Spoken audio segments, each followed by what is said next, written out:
Right on the northern edge of Chicago, right on the shore of Lake Michigan, the town of Evanston, Illinois, has a population of about 75,000. It's the home of Northwestern University. It's a beautiful place. I did an event there just about a year ago. I really loved it. But right now, that town is turning out to be a crucible for the forging of incredibly determined people. Incredibly determined and resourceful, brave, no-nonsense Americans. Take it from a local resident named Emily Miller. She's an Evanston mom who goes by Emily Thinks Aloud on social media. Chicago is traumatized right now. We have armed, masked agents running around disappearing people in our communities. There's no measuring the people who don't get disappeared because you're out there with your whistle, or kids who feel safe because of school patrols, or a tamale vendor who doesn't get kidnapped because someone went at 6 a.m. and bought all their tamales. And there's no measuring it. You just have to have faith and know that hope is an action. And they're getting started. They're going to get more violent. I hope they just leave and give up. But we're just getting started too. And we're not giving up. We are just getting started too. And we are not giving up. When we reached Ms. Miller yesterday, she had just come from a local food drive in Evanston where the line for people waiting to donate stretched for block after block after block for hours. Again, the line to donate, as the local NBC station put it, Evanston food drive overwhelms, quote, in the best possible way as SNAP recipients face uncertainty.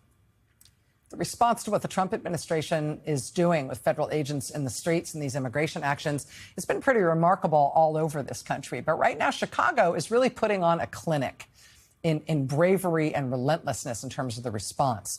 As Reuters reports from Chicago today, quote, in Facebook groups and on Signal chats, tens of thousands of residents regularly crowdsource information on immigration agents' last known locations, neighborhoods being targeted that day, and importantly, the license plates, makes, and models of the rental cars used by agents, which can change daily.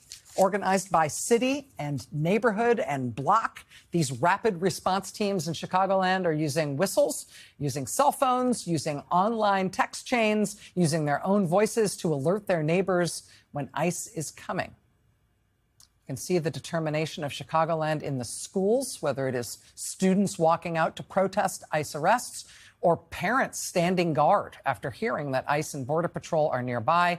You can see the determination at the gates of the local ICE prison a few weeks ago. We also showed you, you may remember this Eucharistic procession of Catholic clergy who came to offer communion to the prisoners inside. This weekend, they were back again, organizing a mass outside the immigration prison and trying again to give the prisoners communion.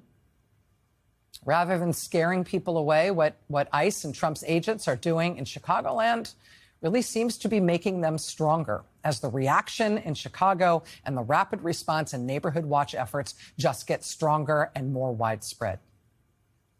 After ICE arrested 5 immigrants and 3 U.S. citizens in Evanston on Friday on Halloween, the next day in the exact same spot, hundreds of people turned out to protest what ICE had done in their community.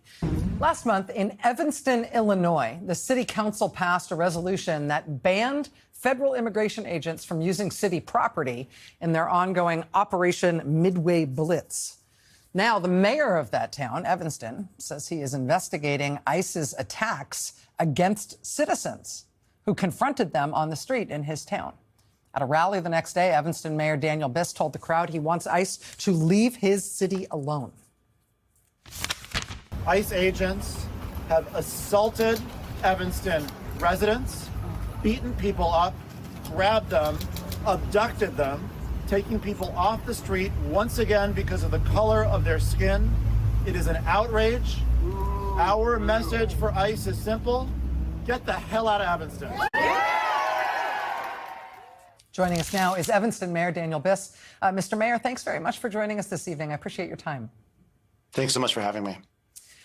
Do you think that federal law enforcement have acted unlawfully in Evanston? I know that you've talked about the possibility that federal agents who have particularly interacted physically with local residents should perhaps be investigated in terms of whether they've broken the law in their interactions with your residents.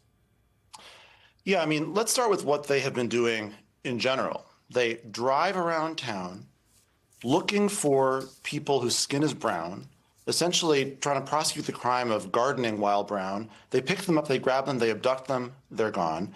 And then last Friday on Halloween, in addition to that, because they realize that the uprising and the resistance movement is becoming a problem for them, they're now going after dissenters. And they attacked people. They were punching someone in the head whose head was on the asphalt, as you showed from a citizen gathered video before the break. These are outrages. They're physical assaults on people who are literally just exercising their First Amendment rights. We can't have this. What do you think the country should understand about your residents and the type of reaction, the kind of resistance that you're describing that's taking shape in Evanston? We can see it in terms of local media coverage and local social media in terms of residents documenting what they are seeing and the way they're responding. But as Evanston's mayor, what should we understand about how the city of Evanston and people who live there feel about and how they're acting in response to Trump's agents? Rachel, there are not words to describe how much I appreciate you asking this question, because these last 2 months, this hell, this occupation, it's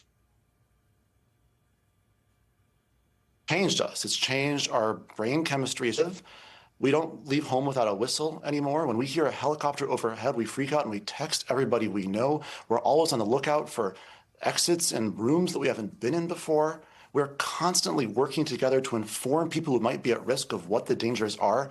We are a community under occupation, and people are rising up. Yes, the city's doing everything we can. We are trying to be the tip of the spear fighting back against ICE, but it's not just the government. In fact, not even necessarily mostly the government. Just residents are coming together, building new organizations, new networks to track ICE, to keep people informed of their rights, to keep people safe, frankly, to slow ICE down so they can abduct fewer people in a given shift.